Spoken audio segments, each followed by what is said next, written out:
నకిలీ మద్యం కేసులో పచ్చనేతల లింకులు ఒక్కొక్కటిగా బయటకు వస్తున్నాయి. కల్తీ మద్యం కేసులో అన్ని వేళ్లు ముఖ్యమంత్రి చంద్రబాబు వైపే చూపిస్తున్నాయి. చంద్రబాబుకు అత్యంత సన్నిహితుడు కట్టా సురేంద్ర నాయుడు యావజ్జీవ ఖైదీగా ఉన్న సురేంద్ర నాయుడుకు క్షమాభిక్ష పెట్టి బయటకు తీసుకొచ్చింది చంద్రబాబు సర్కార్. హత్య కేసులో యావజ్జీవ ఖైదీగా ఉన్న సురేంద్ర నాయుడిని విడిపించారు చంద్రబాబు. 2002లో కాంగ్రెస్ నాయకుడి హత్య కేసులో కట్టా సురేంద్ర నాయుడికి యావజ్జీవ శిక్ష పడింది. జిల్లా కోర్టు ఆదేశాల్ని హైకోర్టులో సవాల్ చేశాడు కట్టా సురేంద్ర నాయుడు. కాంగ్రెస్ నాయకుడిని హత్య చేసింది కట్టా సురేంద్ర నాయుడే అని యావజ్జీవ శిక్షను ఖరారు చేసింది హైకోర్టు. 2014లో చంద్రబాబు ముఖ్యమంత్రి అయ్యాక కట్టా సురేంద్ర నాయుడికి క్షమాభిక్ష పెట్టారు. చంద్రబాబు తన సన్నిహితుడు కట్టా సురేంద్ర నాయుడి కాబట్టే ఆయన్ను బయటకు తెచ్చారని అప్పట్లోనే ఆరోపణలు బలంగా వచ్చాయి. ఇప్పుడు నకిలీ మద్యం కేసులో సురేంద్ర నాయుడు అత్యంత కీలకంగా ఉన్నాడు. చంద్రబాబుతో మాట్లాడి జయచంద్రారెడ్డికి తంబలపల్లె టికెట్ ఇప్పించింది కూడా కట్టా సురేంద్ర నాయుడేనని తెలుస్తోంది.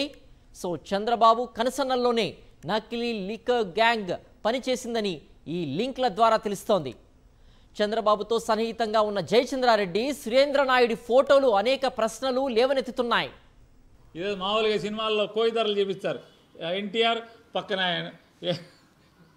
చంద్రబాబు పక్కన జయచంద్రారెడ్డి, చంద్రబాబు పక్కన సురేంద్ర నాయుడు, చంద్రబాబు పక్కన జనార్దన్. ఎవడెవడ ఈ లిక్కర్ దొంగ లిక్కర్ ఫ్యాక్టరీలు నడిపే వాళ్ళందరూ కూడా చంద్రబాబు పక్కన నేను, చంద్రబాబు పక్కన నేను, చంద్రబాబు పక్కన నేను.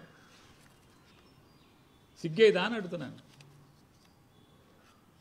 ధర్మం చెప్పండి. మీరు తెలుగుదేశం కార్యకర్తలు వస్తే ధర్మం చెప్పండి.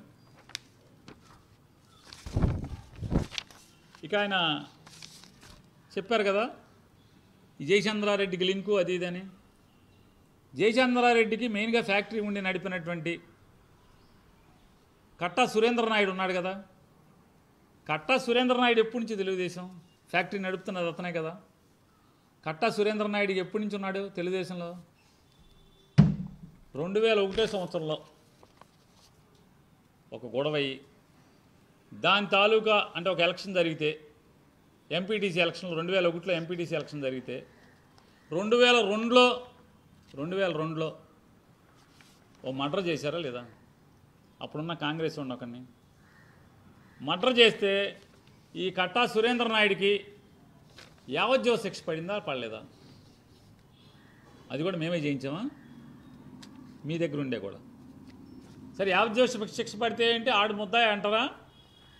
ఈ యావజ్జీవ శిక్ష పడితే అతను హైకోర్టుకి అప్పీల్కి వెళ్ళాడు. ఈ కాగితం ఏంటంటే హైకోర్టు హైకోర్టు జనరల్ ఇది. హైకోర్టుకి అప్పీల్కి వెళ్ళాడు. ఇది అప్పీల్కి వెళ్ళినటువంటి కేసు పేరే Katta Surendra versus state of Andhra Pradesh.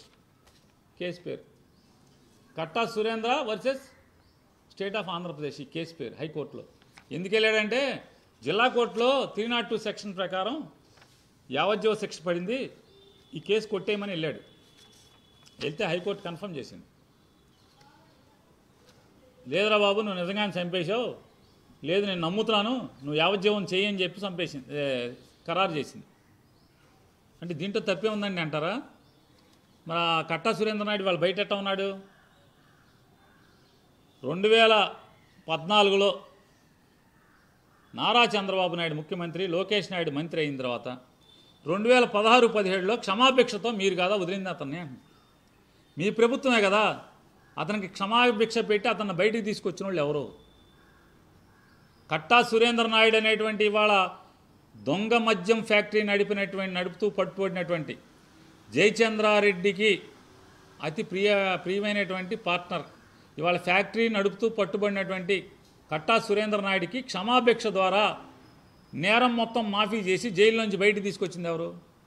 Nara Chandrababu నాయుడే కదా, మీ ప్రభుత్వమే కదా. మీ ప్రభుత్వంలోని క్షమాభిక్ష రావాలంటే ఏం చేయాలి? టోటల్గా జైలు నుంచి క్లీన్ సర్టిఫికేట్ రావాలి. కింద ఎస్ఐ దగ్గర నుంచి, స్టేషన్ హౌస్ ఆఫీసర్ దగ్గర నుంచి మొత్తం కావాలి. రెవెన్యూ వాళ్ళ దగ్గర నుంచి కావాలి. వీడు తగాదాలని మర్చిపోయి వీడు తగాదా కోరు కాదు, ఆవేశపరుడు కాదు, వీడు బయటకు వస్తే మర్డర్లు చేయడు అని క్లీన్ సర్టిఫికేట్ మొత్తం కింద నుంచి పై దాకా అన్ని డిపార్ట్మెంట్లు వెళ్తే చివరికి దాన్ని హోమ్ డిపార్ట్మెంట్ నుంచి ముఖ్యమంత్రి గారికి వెళ్తే ముఖ్యమంత్రి గారు దాన్ని గవర్నర్కి పంపిస్తే గవర్నర్ గారికి చంద్రబాబు నాయుడు అంటే ముఖ్యమంత్రి పంపించింది కరెక్టే అనిపిస్తే ముద్ర వేస్తే బయటకు వస్తాడు క్షమాభిక్షలు పెట్టి. మీరు గవర్నమెంట్కి రాగానే ఈ బయటకు ఎట్ట వచ్చాడు ఈ సురేంద్ర నాయుడు. మీకు ఎంత చనువు లేకపోతే, మీకెంత లింకులు లేకపోతే, మీకెంత పార్ట్నర్ కాకపోతే, అతని దగ్గర నుంచి మీకు ఎంత లబ్ధి చేకూరకపోతే ఎందుకు ఒక మర్డర్ కేసు ముద్దాయిలో నిర్దాక్షిణ్యంగా ఒకరిని చంపేసిన వాడిని క్షమాభిక్ష పెట్టి మీరు తీసుకొచ్చారు మీ ప్రభుత్వం రాగానే? ఎందుకని చెప్పరా? చెప్పాలి కదా. జగన్మోహన్ రెడ్డి గారికి ఏం సంబంధం? ఏపీ లిక్కర్ స్కామ్ కేసుకి సంబంధించి విజయవాడ నుంచి మా ప్రతినిధి సతీష్, అలాగే న్యూస్ రూమ్ నుంచి ఇస్మాయిల్ లైవ్లో జాయిన్ అవుతున్నారు. సో ముందుగా సతీష్, యావజ్జీవ ఖైదీగా ఉన్న సురేంద్ర నాయుడిని విడిపించడంలో చంద్రబాబు కీలక పాత్ర పోషించారు. సురేంద్ర నాయుడికి క్షమాభిక్ష కూడా ప్రసాదించారనేటువంటిది పేర్ని నాని మాటల్లో విన్నాం. దీనికి సంబంధించిన పూర్తి అప్డేట్స్ ఏంటి సతీష్? సిద్ధేశ్వర్, కల్తీ మద్యం కేసుకు సంబంధించినటువంటి ఒక్కొక్క నిజం బయటపడుతుంది, నిర్ఘాంతపోయేటువంటి నిజాలు బయటపడుతూ ఉన్నాయి.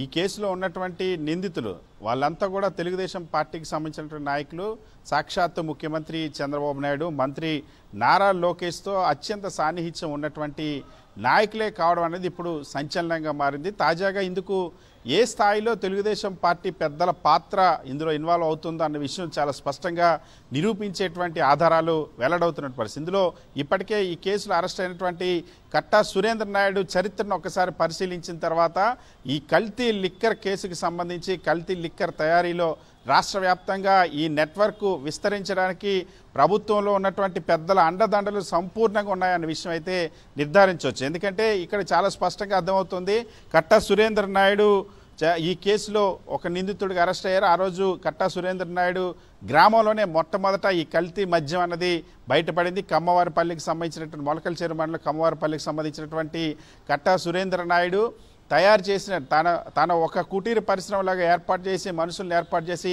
ఈ కల్తీ మద్యాన్ని యథేచ్ఛగా రాష్ట్ర వ్యాప్తంగా ఇతర ప్రాంతాలకు కూడా అమ్మేటువంటి ఒక నెట్వర్క్ను ఏర్పాటు చేశారంటే కట్టా సురేంద్ర నాయుడు సామాన్యమైన వ్యక్తి కాదు. కేవలం తెలుగుదేశం పార్టీలో అత్యంత కీలకమైనటువంటి నాయకుడు, అనేక దశాబ్దాలుగా తెలుగుదేశం పార్టీలో ఉన్నటువంటి వ్యక్తి.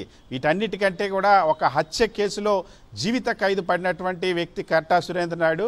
2001లో ఎంపీటీసీ ఎన్నికల్లో గొడవలు జరిగినటువంటి సందర్భంగా 2002లో, అంటే అప్పుడు కూడా చంద్రబాబు ప్రభుత్వంలోనే కాంగ్రెస్ నాయకుడిని హత్య చేశారు. దానికి సంబంధించి జిల్లా కోర్టు శిక్ష విధించింది, జీవిత ఖైదు. దాన్ని సవాల్ చేస్తూ హైకోర్టుకు వెళ్ళారు.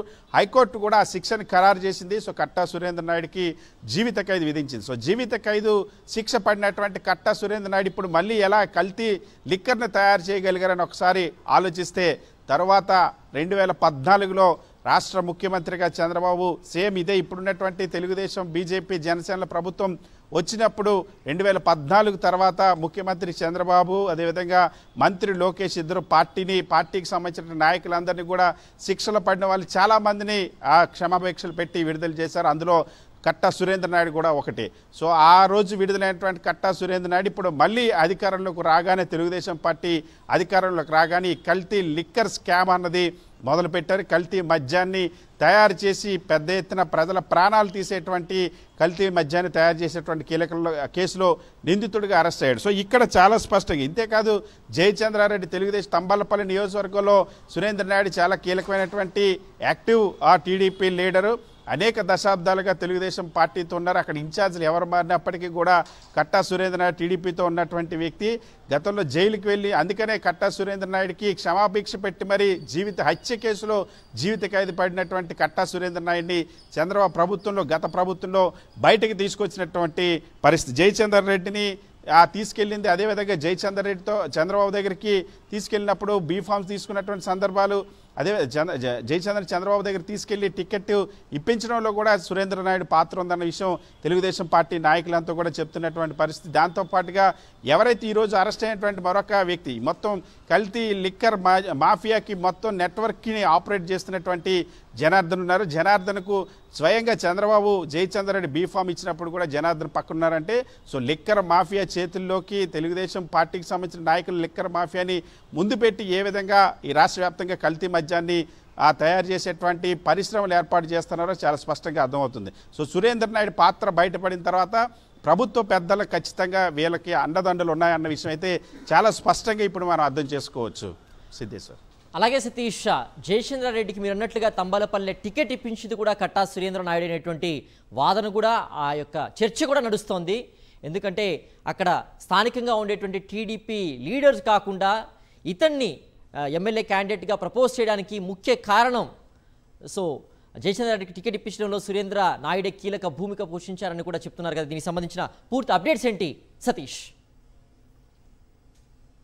ఖచ్చితంగా తంబలపల్లి నియోజకవర్గానికి సంబంధించి ప్రతి ఒక్క రాజకీయ నిర్ణయంలో కూడా సురేంద్ర నాయుడు పాత్ర ఉంటుందనేది తెలుగుదేశం పార్టీ నాయకులే చెప్తున్న పరిస్థితి. ఎందుకంటే సురేంద్ర నాయుడు అనేక దశాబ్దాలుగా తెలుగుదేశం పార్టీలో ఉన్నారు. సురేంద్ర నాయుడిని అందుకోసమనే జీవిత హత్య కేసులో రాజకీయ ప్రత్యర్థి పార్టీకి సంబంధించినటువంటి వ్యక్తిని హత్య చేసినటువంటి వ్యక్తికి కోర్టు నిర్ధారించి జీవిత ఖైదు జైలు శిక్ష విధించిన తర్వాత కూడా రాష్ట్ర ప్రభుత్వం యంత్రాంగం మొత్తాన్ని వినియోగించి క్షమాభిక్ష పెట్టి మరీ బయటకు తీసుకొచ్చారు. అందుకోసమని ఆ వ్యక్తి సిఫార్సుల మేరకే జయచంద్రారెడ్డిని టికెట్ కూడా ఇచ్చారన్న విషయం అయితే చాలా స్పష్టంగా తెలుగుదేశం పార్టీ నాయకులే చెప్పారు. ప్రతి ఒక్క నిర్ణయం లోకేష్ పాదయాత్రలో యాక్టివ్గా ఆ నియోజకవర్గంలో పార్టిసిపేట్ చేసింది కట్టా సురేంద్ర నాయుడు, చంద్రబాబు పర్యటనలో చేసింది సురేంద్ర నాయుడు. ఆ నియోజకవర్గంలో జరిగే ప్రతి ఒక్క అంశంలో కూడా తెలుగుదేశం పార్టీది వ్యవహారాల్లో సురేంద్ర నాయుడు పాత్ర ఉంటుంది.